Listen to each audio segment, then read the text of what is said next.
Hello, Alyssa. How are you? Advance happy holidays to your family. I totally agree with you that active listening in a group discussion can make things more efficient. It is important that there's communication and listening in the group because you can build a great plan if everyone is good in listening and communication with other people. A lot of slackers tend to be the burden in the group because they thought that there's a lot of people in the group and they think that they do not need to contribute anymore, and they just want credit after the evaluation of the project that they are assigned to. If this situation occur, you should have a leader that's good in listening and also a good communicator that can motivate or lead the unproductive members of the group. It avoids delay when everyone is listening and participating because all the ideas can be input together and the team can synergize everything. So if there's question on what the members are gonna do and execute their plans, then it could be discussed right away. Compared to when everything is already done or put in place and the non-listening team member will be like putting inputs, and then if the leader doesn't listen to them, then they will be mad, or the leader will take their inputs and then they will revise again what they discussed as a team, and this will cause delay to the final product. I agree with your example because it at work, especially in a professional environment,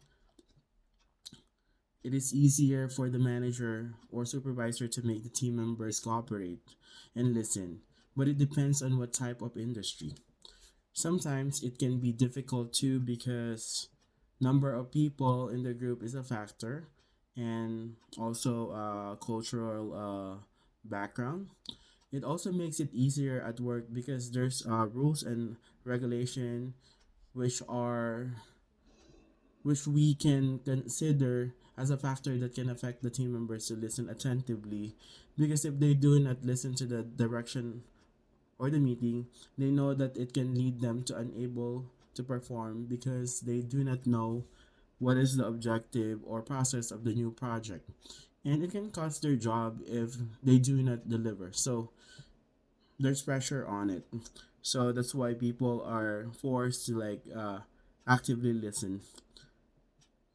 I agree that in school it is different because there's not much consequence unless the teacher has a separate activity sheet to do where students will fill up the evaluation on how the others perform in the group, which doesn't happen at all. I believe the people who carry the weight of the group should change their strategic way of leading the team, such as doing a one-on-one conversation with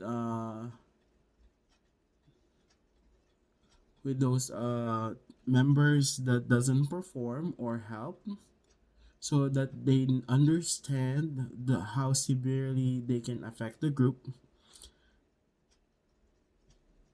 Have that leader like listen to them on what are the reasons why they do not want to perform. Using active listening and asking questions is a great tool to get to those team members that doesn't perform or doesn't contribute, because you're giving them awareness and you're showing to them that you are mindful of what is going on the team, that they're not performing. So what you can do is you can just able to talk and get to an agreement, and you should just work with them together because they know that you hear their side. You as a leader, you hear their side and them also. their voice is being heard.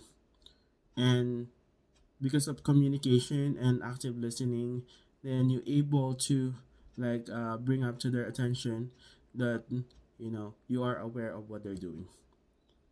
So yeah, great job on your active your listening to work in school response.